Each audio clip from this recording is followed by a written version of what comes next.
Welcome, friends, to the Ink to Film podcast, where we read the book and then see the movie. I'm writer Luke Elliott. And I'm filmmaker James Bailey. And we are off this week.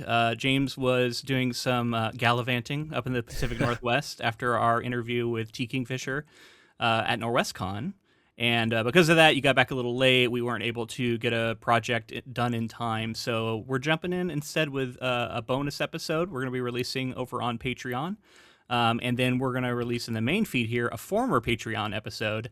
This one is going to be for Wonka, the 2023 Timothée Chalamet vehicle. Yes, I do remember that it very much felt like a vehicle. It felt like something that was made for a star. Yeah, this is the continuation of the Timothée Chalamet sort of like explosion, I feel like, that we've been seeing. Definitely a very different performance than we got out of him in Dune, so...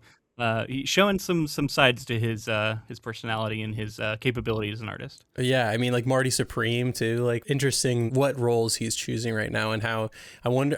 Sometimes I feel like actors are wary of overstaying their welcome and like choosing certain projects and kind of exploding in a moment, because he does seem like he's going to continue to be a big star based on his dramatic work. And this is definitely one of those things where it's like, here's an IP we have. Let's go jump back into the world of Wonka, and doing it without Gene Wilder. Like that's big shoes to fill. My memory of it was fine. There's so many of these like modern blockbusters that are fine, but I don't know. Yeah, I'm curious to know what I said in this. I remember having some positivity towards it, maybe some things that I liked more than I thought I would. But yeah, there's no point in trying to rehash it here. Let's let former us say it, who will have just watched it and it'll be fresh in their minds. Real quick before we unlock this thing, if you'd like to support us and get other episodes that are like the one you're about to listen to, that's patreon.com/inktofilm, and we will be releasing one on the 1995 Mortal Kombat, which we are about to record, so that'll be exciting. That's a movie that I have a lot of fondness for, from being a young boy who watched it originally, and then revisiting it as an adult was quite a trip. So excited to get into that one, and we would love to have your support over on Patreon if you're interested in it. We really appreciate all the support, and you get access to these episodes much earlier than they appear in the From the Vault episodes here in the main feed.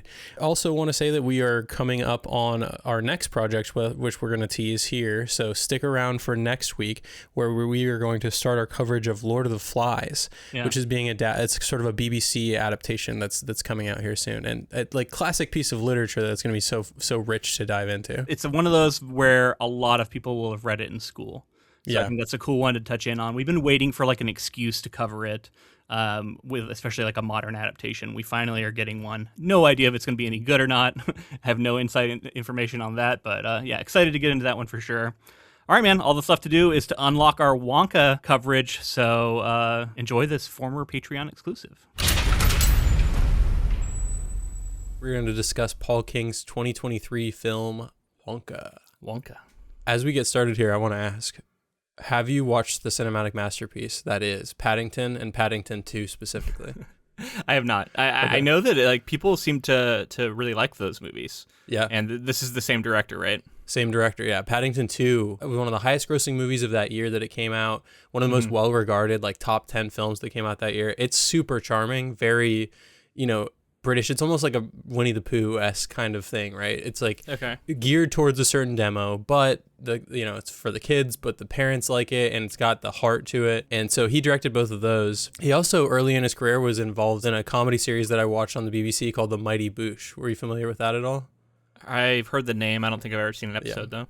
One of the more famous skits is Old Greg, if you're familiar with that. I'm not. All right. Well, he was involved in that. It's kind of Monty Python, Kids in the Hall-esque comedy troupe kind of thing. And he eventually moved into doing this Paddington franchise that really blew up and is well regarded. I had no idea going into the movie until afterwards that it was him. And I was like, oh, really? Okay. I thought you knew that going in. No, I didn't. A lot of the same actors were involved in the Paddington films. That same charm is here in this film. But yeah, I guess what's your initial reaction to this as a sequel, or I guess a prequel to Willy Wonka and the Chocolate Factory? Yeah, I mean, we covered the original movie, I guess, on the podcast. We covered the Roald Dahl book, and I've seen the Johnny Depp version, but we haven't covered it yet. That still may be somewhere down the line. But we wanted to jump in on this one, right? Because it's kind of new and people might be thinking about it. So It's got our white boy of the month too, Timothy Chalamet. Chalamet. He's having quite a moment. I mean, he sure is. And this movie made a ton of money from what I understand. And It did. between that and Dune, the guy's raking it in. Clearly a box office draw. Yeah, I'm mixed on this movie. It's like usually I have like a pretty firm grasp of how I feel about something, but I feel pretty conflicted about this. I think part of it is things that I'm bringing to it, like expectations that maybe aren't fair. My own general dislike of musicals gets in my way. There are some musicals I enjoy, and there are some films that have musical numbers that I enjoy, which I think tends to be the way I prefer it. Like, I would argue the original Willy Wonka and the Chocolate Factory, the Charlie Factory. That would be a different movie. That's Black Mirror episode. I would argue that movie is like, it has musical numbers in it, but it doesn't feel like a musical. Yeah, it operates in a really interesting space in that way, yeah. And this movie very much is a musical. It seemed like it was finding these like just reasons to get into the next musical number sometimes. And I know that a lot of musicals, that's kind of how they operate. And so I kind of bumped up against that. I did find the music to be like, at times pretty good, at times pretty forgettable, never really rising to the heights of any of the original. And in fact, like some of the best parts were when they were using the tunes from the original film, like the Pure Imagination. Yeah. I'm like, this is such an iconic song. I don't know that this was like a better version of it. I don't think it is. And so I don't know, that's kind of telling that there wasn't anything in here that like really stood out to me. Although there were a couple of pretty fun ones. And then also like, I'm just not like, this is clearly made for kids. It's trying to like span and like have some appeal for adults, but I don't know. I think there's just some things that are holding me back from enjoying it as much as I'm seeing. Like, some people seem to really like this movie. I didn't hate it. I'm just like much more in the middle. I don't know. I'm kind of conflicted. How did you feel about this thing? I am in the same boat, but I can put myself in both boats, I guess. I'm in two boats about it. So there's a mining of nostalgia happening here, right? Like they're deciding to go back to the well of Willy Wonka. When I was watching it, I was realizing like this doesn't feel like Willy Wonka at all. It's kind of its own thing, and then they have to have it involved with some IP that everybody's familiar with, so people will go see it. Because you get like a megastar like Timothy Chalamet and you call it Wonka and you start pitching it like that, and you people who saw the original are going to be interested in seeing it. I did hear that the estate of Roald Dahl was involved in this, and they famously have like mixed opinions about that Gene Wilder performance and that kind of take on Wonka. And maybe this was more in line with what they were sort of imagining for the character. I don't know. This did feel like they were trying to have it both ways. Like they're trying to have it as a that is supposed to be Gene Wilder as a young man. I think there's no question that they're like all the callbacks are visual callbacks and the musical callbacks. Like it's all there. But I also felt like the edge that is in Willy Wonka and also kind of was in Charlie and the Chocolate Factory. There's like a danger. There's something there in both versions that didn't exist in this version. This felt very light, very fluffy. I did read, with the fact that this is a musical, it seems lighter, obviously. I didn't have a problem with it when I re-evaluated it as a sort of a Paddington-esque like genre of movie, like catering to that audience. I was like, there specifically the story that goes on with Noodle, I felt like was like a nice addition, and it added some nice layers to the story. I thought that was a standout through line for the movie, yeah. And it was a bit heartwarming, but Paul King said that he doesn't consider it a musical. He considers it a movie with songs, noting that the Oompa Loompas sang, the Oompa Loompas sang in the book, and Dahl's usage of poetry. So he's kind of thinking of it more as like the poetry flavor that was in the book. He cited movies like Oliver, Cabaret, Bugsy Malone, and Annie as inspirations, particularly focusing on Oliver, because he felt like Roald Dahl's books were influenced by Charles Dickens. This is a musical. It's much more musical than many other films. I think that it's like you try to play it that way because then you can cater to the people who do like musicals and the people who don't. If you say it's just, it's like Lion King, it's like a lot of these other things that have music in them, but they're kind of musicals. If you looked at the definition, I feel like they would fit within that. Yeah, I'm no expert, I guess, but just to me, it felt like any time I got a sense that it had been a few minutes since we'd had singing, there was a song coming soon, and like I don't get that feeling in other movies where it's a little more sporadic. Yeah. I guess just like the things that I did like, I did think Timothy Chalamet did a pretty good job in the role.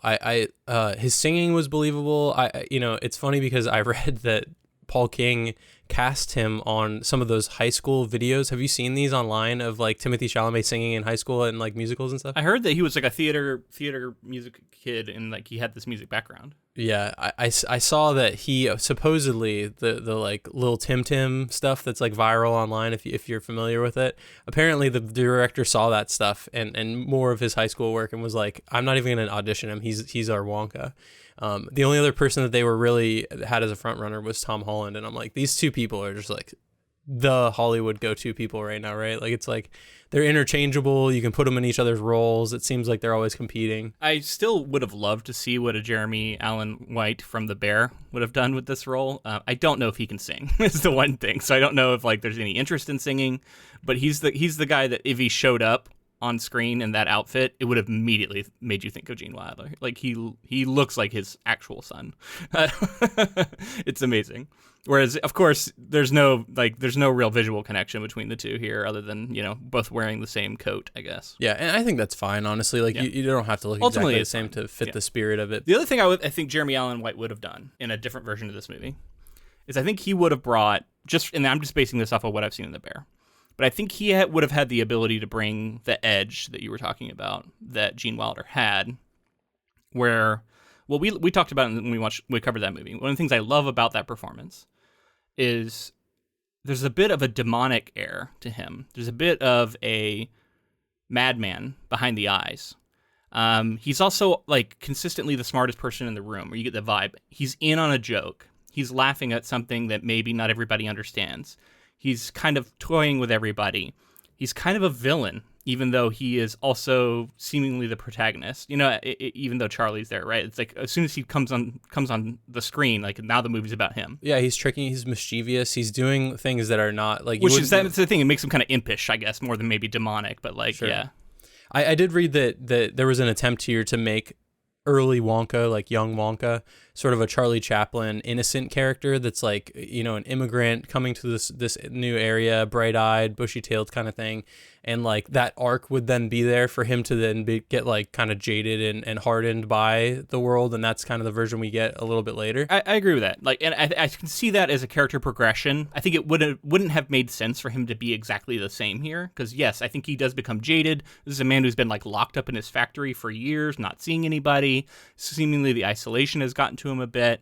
But I would have liked to see some more hints of that being within the character. It's maybe a subtle thing, but like this doesn't feel like that person to me. And I would say it has nothing to do with Chalamet's performance because we just saw Dune and he has. I think it's direction and writing. Exactly. He has that in his repertoire. He just wasn't. They didn't ask him to employ it, so he was out here just acting very innocent. Admittedly, correct me if I'm wrong, but I feel like that was something that Gene Wilder kind of brought to the character, and then Mel Stewart liked it so much he was like, "We're going to lean into this." I think so. Yeah. Yeah. I mean, famously the whole like Kane thing we talked about, where he like rolled and that one thing he wanted to do. Yeah. Acted like he was gonna fall. Yeah, and they definitely referenced that a bunch of times with the way the cane works. But yeah, I mean, like, so I'm not saying Chalamet should have just done it, because if that's not the thing that the director wants, he's gonna push you away from it. Even if you do try it, he's gonna be like, no, don't do that. I don't want that. Right. It felt to me like they wanted to go a different direction with this character. They wanted to go that more innocent route. They didn't want him to feel that way, and make him a little bit more of just like the pure hero of this story that everybody can attach to and not feel a little bit like conflicted about, because like, I don't know, like conflicted but intrigued is the way I always feel about Wonka in that first movie. So that's what I'm more interested in, but that's also personal preference stuff, right? I think that's the layering though, that I think there's some funny jokes here and there that adults can get that maybe kids don't in this film. But I had a couple of laugh out loud moments in here, yeah, even as jaded as I am. Yeah, but I think it had to do with the darkness and stuff that was in those other films that really adults to this day, I know it's because they watched it when they're younger, but even adult coming to that film, I think, can feel some of the weird tension that's in that original like Gene Wilder version. They also did an interesting thing, and this is anytime you have a prequel, sometimes you can get into this.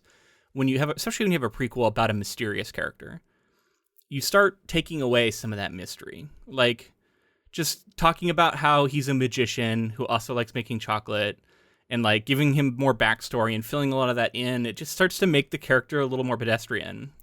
Even though he was like whimsical and fun, but like it starts to define it in a way that I almost like it when it's ill-defined. Like, why is he this way? How is he this way?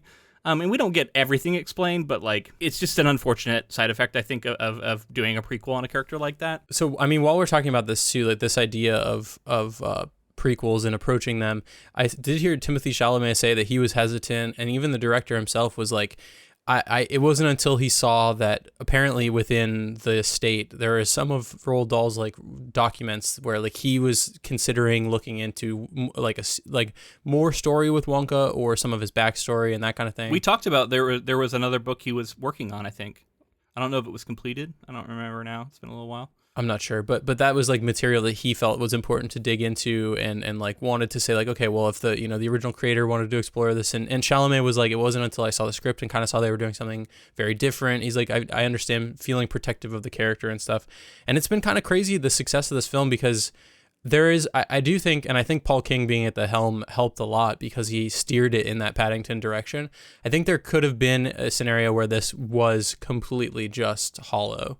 And like, I don't think it has a ton of substance here. I think that it's like very, I worry that I'll forget about this movie is the point that I'll make about it.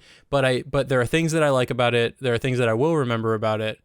And, there's a version of this movie that is just full nostalgia farming, and it doesn't make a lot of money. So yeah, I think all those things came together and led to the success of this movie, and I would say surprisingly so, because when it was coming out I was kind of skeptical. I was, and honestly my skepticism held throughout. Again, I don't think I'm as positive as a lot of people are about this movie. I didn't hate it, but I'll lay out a few more of my things I didn't love. I did think there was an over-reliance on CGI and making these big visual moments with, massive rooms full of CGI.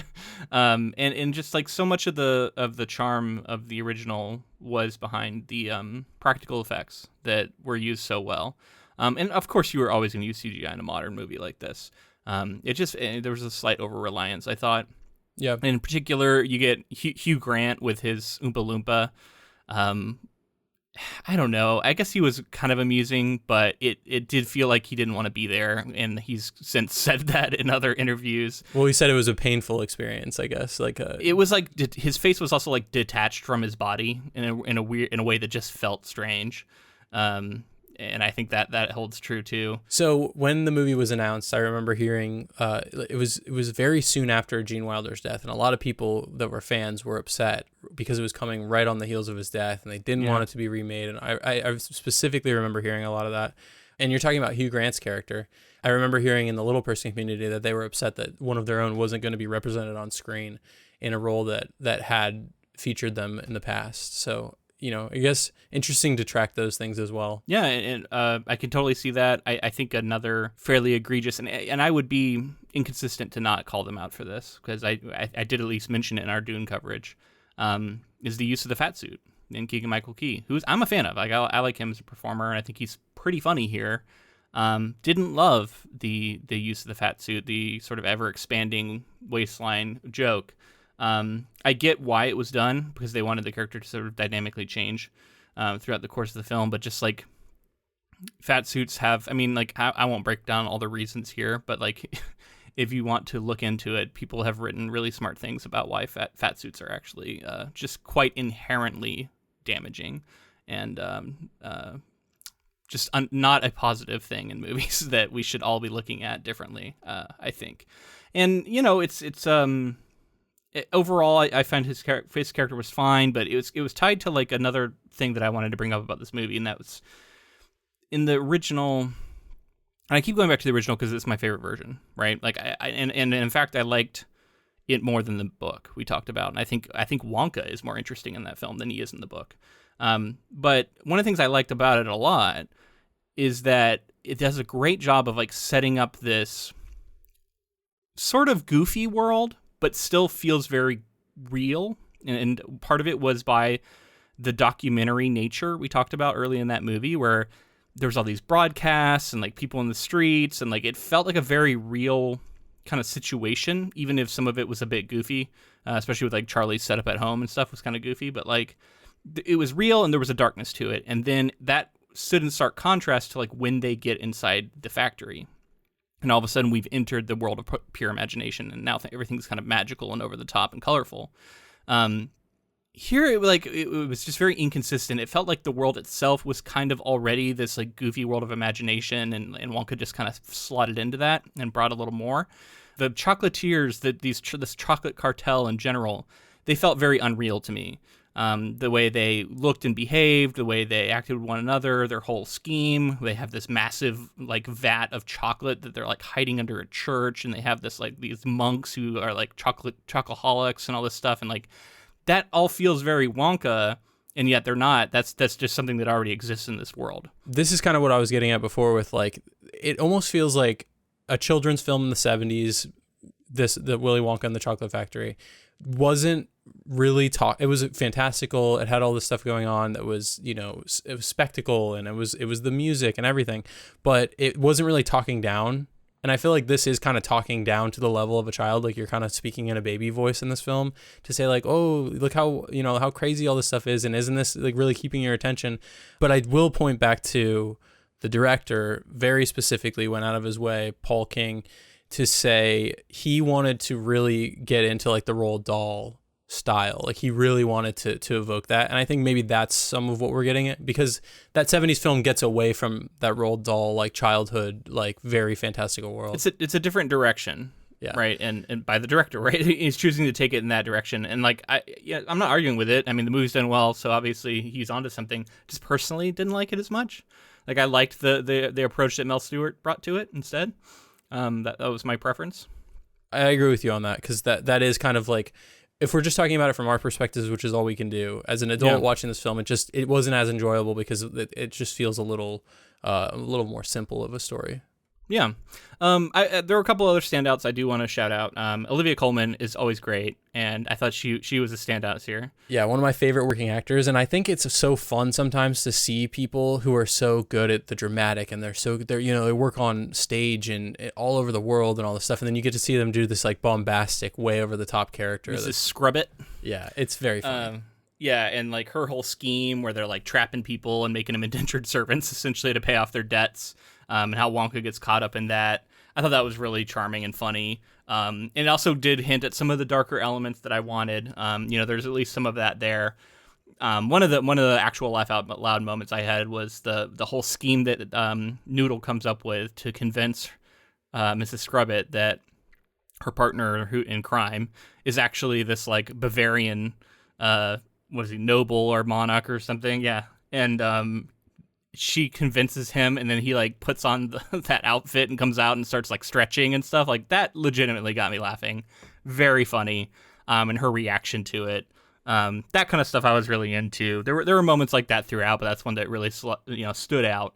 And that was charming, you know. The chocolate cartel in general, I wasn't as interested in. Again, they were kind of a jarring. I always think Wonka comes up best when he is like whimsy and magic coming up against the real world. And that's the opposition. And they didn't strike me as real world. They also struck me as like weird and very Roald Dahl. And I know that's what he was going for here, but like, that's not the opposition I wanted to see here. I mean, I get it. I wanted to highlight a few moments too, because I saw Paul King say that he went out of his way to kind of also thread in other themes and characters possibly, or like versions of characters from other Roald Dahl stories. So he kind of pulled all of his work together. So I guess he even said like the cartel, the chocolate cartel, Olivia Colman's character, that they had their like laundry shop. Some of these characters are like calling back to other Roald Dahl stuff. I guess there's some connection to like some Matilda material. So he's kind of pulling all of that in. And I found that interesting. And along those lines too, I want to talk about some of the like references that are like very clear references. And I do think there were a lot in this film. I think that like if you're looking for them, they're there. The small print in the contract, and that's kind of a callback to eventually Wonka does that too. All of the patrons that come in. Interesting that he couldn't read in this movie. That was an interesting little plot point. I kind of liked it, honestly. It worked pretty well. The first time that we see Lofty, the Oompa Loompa, he pulls out a flute and he plays the flute. Apparently that flute is the same one that Wonka plays to summon them in the Willy Wonka and the Chocolate Factory film. It looks similar, so that's cool. Yeah, it's the same. It's meant to be the same one. Lofty also gets like quite a few of the phrases and things that Willie eventually goes on to say, like "Good day, sir." I said "Good day," and he's taking those lines from Lofty and eventually giving them to the children and everybody in the original film. Willie says, "Strike that, reverse it," when he mixes up phrases. Willie's cane stands up by itself a few times. Edible buttercups are enjoyed at a few points in the film. A concoction by Willie sends several people floating up into the sky. Willie creates his chocolate with fantastical ingredients, lightning, sunshine. One candy Willie uses to distract authority figures mimics a night out on the town with several liquor flavors, calling back to "Candy is dandy, but liquor is quicker." And Willie promises Noodle a lifetime supply of chocolate. It's like all kind of connective tissue and things that would be either referenced or like just said again. So the thing is, I think if you are charmed by that, then this movie is going to deliver for you. I'm less interested in that stuff, honestly. Like, okay, you're referencing the movie, but like, I'm not as into that, I guess. Like, some of that's okay, but it's not going to change how I feel about a movie. Like, it needs to be doing something on its own that really stands out. It wasn't doing enough of that for me. And that's the nature of Easter eggs, right? I just figure we have to mention them because we've covered both now. So let me cut in on one thing another criticism I'll have, and I see if maybe I missed something, but there was this plotline for Wonka where his mother has said to him, "I will return when you open your like a chocolate shop or something." Like, she has left and she's promised to come back. But I didn't feel like they set that up, and instead it's told to us as he is like sad about the shop not like has like failed, and he's like, "Oh, it doesn't matter, she didn't come anyway." And then Noodle's like, "What?" And he's like, "Let me tell you." And he like tells her that he was waiting for her to like come back during the shop opening, and that just felt like a weird choice to me. Like, that needs to be set up early so that that moment can have weight when we arrive at it. So that was kind of an indicative moment to me of a little bit of sloppiness. Now, maybe I missed it. Maybe it was referenced early and I just missed it. But like, it wasn't made significant enough to where it at least stuck with me, to where I was looking for it. Yeah, and maybe it was too subtle for sure. But you remember the scene where he's like initially opening up his suitcase and everything, and then he has like the flipping picture thing that's kind of mimicking like a film. That at that point he's kind of telling Noodle originally.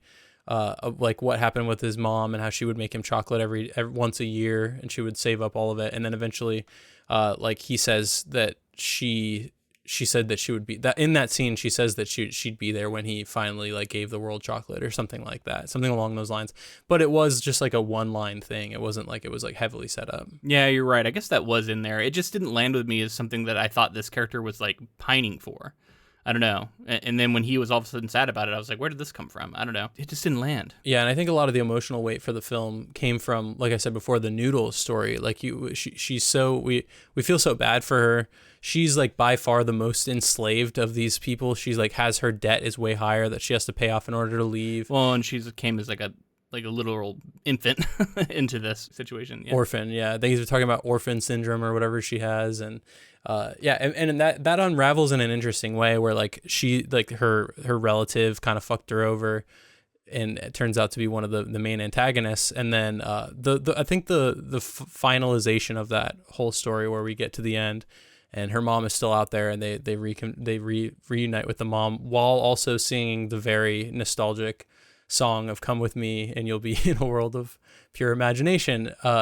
That's like the emotional through line for me. It's like less to do with like Wonka's emotional journey and more to do with like the other characters around him. Sure. Yeah, and I like that final moment when we see the castle and it like starts filling out, obviously CGI fest, but I thought that actually looked pretty good and kind of hints at some of the wonder to come now that he's going to be able to open his own factory. That was all pretty good. I don't know. I think I want to make a comparison to kind of explain also what one of the issues I had with this movie is. Have you ever had drinking chocolate? I don't think so. No. So it's instead of like hot chocolate, which you can like mix at home. If you go to like some chocolate like shops or cafes, they'll sometimes have something called drinking chocolate that they will serve you. And it's like a liquid chocolate that you drink. And whenever I saw all the liquid chocolate going around in this movie, that's what I kept thinking of as this like drinking chocolate. And I had some of that recently here in Portland, and it was so strong. I could barely have more than like a few sips of it. I had like a little cup the size of like an espresso, cup, like you'll get like an espresso mug. So a very small amount, right? And it was so rich that I could barely, like, I think we split it between the two of us, and like we could barely, I don't even think we finished it. Like it was good, but it's just like, oh my God, it's so rich, right? And that's kind of how I feel about the sweetness of this movie, in a sense of like, there were times where it was like, it had surpassed my limit for how like sweet I was able to to enjoy. And it crossed over into that, like it was making me kind of sick. And then like, obviously just like the constant references to chocolate and like how good it is, and we see so much of people eating chocolate and eating candy, and yes, we see a ton of that in the original movie, and I did bump up a little bit with this when we were rewatching that movie, but it kind of passed over into this passed through my threshold of like how much of this I'm happy watching or happy enjoying, and it overcame my sweet tooth. I guess I don't have a big enough sweet tooth to properly enjoy this movie. Metaphorically, yeah. I kind of agree with you. When we first started the movie, like I'll talk about like not metaphorically, like physically, like I was like, oh, candy would be cool right now. And like as the movie went on, I realized like after the movie ended, I was like, I wanted candy, and I don't think I want to eat candy right now. But interestingly too, like they don't show, I mean, I guess they do probably just as much, but for whatever reason, it was less memorable candy. Like in looking at the candy, that looked weird. Like it didn't look appetizing.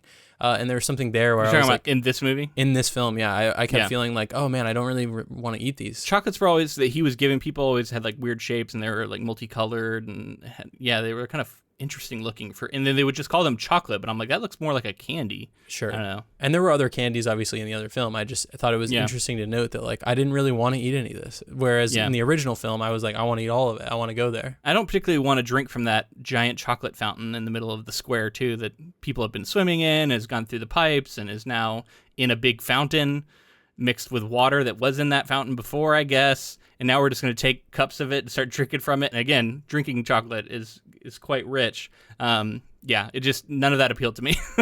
And I guess the idea is you're supposed to just be like, that seems amazing. Maybe if it evokes more like a fondue fountain, which is a different kind of chocolate, admittedly. Like that is probably a little bit more what they were going for, like a fondue fountain. Yeah, I mean, I guess in wrapping up here, just thinking about this film, I'm glad that it did well. I'm glad that like some people that I'm a fan of, had fun, it seems, and made some money and everything. But it's just in comparing it to the legacy of something like Willy Wonka and the Chocolate Factory, it just feels like I think you put it really best with saying it's a little too much. It goes over the top, and maybe it isn't for everybody. Maybe it is just like there's the perfect demographic that it hits, and it made a ton of money, and people will think highly regard it. Seems like a lot of people enjoyed it too. So I'm okay being on the outside of that this time. I don't think it's quite for me, but I'm fine with it, and it is a little bit of one of those things that I'm a little jaded about in Hollywood, where it feels a little bit like a cash grab to me. Like, why are we doing this? And then the cash grab works, and it's like, well, that's why they did it, but like, it doesn't feel like super artistically honest, I guess. I definitely went in like worried and feeling that way, and it just surpassed the threshold for me to where I was like, okay, it was acceptable. I enjoyed it for the one viewing. Certainly it wasn't what I was worried it was going to be, which is like completely soulless, totally. Just like nothing. Yeah, it wasn't that. There's something here. I think there's like a very specific direction. I think that like if you are looking for that like Roald Dahl fantastical sort of like musical journey with Timothée Chalamet at the helm, there's enough here to like. So yeah, I would say I'm just very middling about this film. Yeah, which is so exciting, but yeah, that's where I'm at. Didn't love it, didn't hate it, but just kind of I would not want to watch this again. I think I'm good. The one time. Would you be excited to hear that there's possible future Willy Wonka films coming because of the success of this? Not really. In an interview, Paul King said that he's interested in taking Willy Wonka on and continuing forward.